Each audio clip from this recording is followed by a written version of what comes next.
kaay yeeg Mamadou Mouhamed Ndiaye. jërë ngeen jëf intifada ga woon ca Mbàkke keroog àjjuma ñi ñu ci tegoon loxol libération nee nañu tey ji la ñu xam lu yoon dogal ci ñoom yéenekaay bi nañu juróom-benn fukki doomi aadama ak juróom lañu ñeenti élève ñoo nga ca démb ci altine ji ca lañ leen defere woon ñaar fukk ak juróom-ñeent ci ñoom police bu Mbàkke ñoo leen defere fanweer ak juróom-ñeent ya ca des police su Touba moo leen defere woon tey ji ci lañ leen war a defere waat ndax démb demoon nañu tribunal waaye dañu leen def lu ñu naan retour de parquet tribunal nañu juróom-benn fukki doomi aadama ak juróom lañu jege nañu lool dem ko sax journal bi mi ngi ñuy waxit li ñuy toppe ñoom Serigne Assane Mbàkke ak compagnie bokk ci manifestation bu ñu autorisé wul yàq alalu jàmbur ak defi fitna jëme ci takk der yi fukki nit ak ñaar yi jàppoon ci cité kër góor gi keroog ba yoon wooloo Mame Mbaye Niang ak Ousmane Sonko source mi ngi ñuy wax ci xëtam mu njëkk ne ñooñee alxames ji di ñëw fukki fan ak juróom-benn ci weeru février ci lañ leen war a àtte waaye bari na ci ñoom ñuy weddi liñ leen di tuumal kenn ci ñoom ñu naan ko Abdoulaye Kébé nee na moom ba ñu koy jàpp xamul woon sax lan moo xew ay xale yu muy jàngal alxuraan ci ñoom la doon dem xamul woon sax ne manifestation am nañu ci cité kër góor gi amit keneen ku ñu naan Matar Cissé moom ba ñu ko jàppee dane ab journaliste la bi ñu koy jàpp ci la carte de presse am réeré ginnaaw bi mu ne bés bi mbir yi amee ci la waroon a dem déposer dossier ngir mën a am carte de presse nationale gaay yi Pastef yi ñuy alde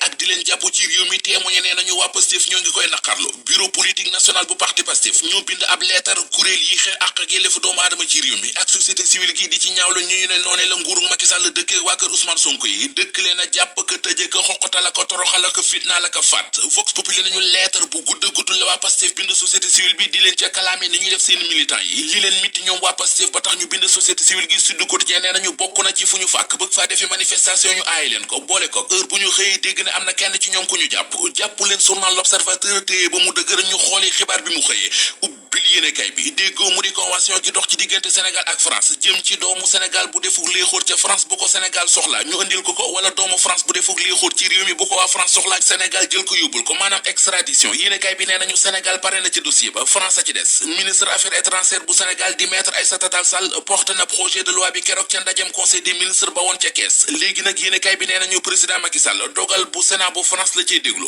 maître El Hadji Diouf mi ñu war a déglu ca kanamu conseil de discipline bu ordre des avocats du Sénégal source am na lu mu ci gis la mu ci gis moo di ci avocat yi war a juger maître El Hadji Diouf maître Bamba Cissé ci la bokk te moom maître Bamba Cissé mooy coordonné pôle d'avocats yi war a défendre Ousmane Sonko diggam ak Adji Sarr Le Quotidien ne ko du maître Bamba Cissé rek ñaari avocat lañu ñaari avocat yu bokk ci conseil de discipline yi war a déglu maître El Hadji Diouf te ñoom ñaar ñëpp ci avocat yi Ousmane Sonko yi ca lañu bokk na ci li ci journal Le Quotidien gis moo di bu ñu suspendre maître El Hadji Diouf waa saareen jommi ndax bu boobaa Adji Sarr dina ñàkk principal avocat ci ñi koy taxaw ñi soxla ñi leen taxawu dëgg direct ci news nee nañu ñooy liggéeykat yi ci hôtel réew mi ndax nee nañu anam yi ñuy liggéey baaxul la ñuy fayee ko weer wu nekk na la ko yàlla nëbb lu bari ci coono ak jafe-jafe bu ñuy dund nag yéen kay bi nee nañu patronat bi lañ ci joxar bi baaraamub tuuma direct ci news bind ci xëtam mu njëkk ne liggéeykat yi ci hôtel réew mi mere nañu patronat bi mer mu rëy bés bu rëy ci bésub tey bi mooy bés bi ñu jagleel ñuy bëggante bésub Saint-Valentin journal bés bi le jour xëy dem seeti ñi amee laago di handicapé di ñu wax nan la ñuy dundee seeni sëy.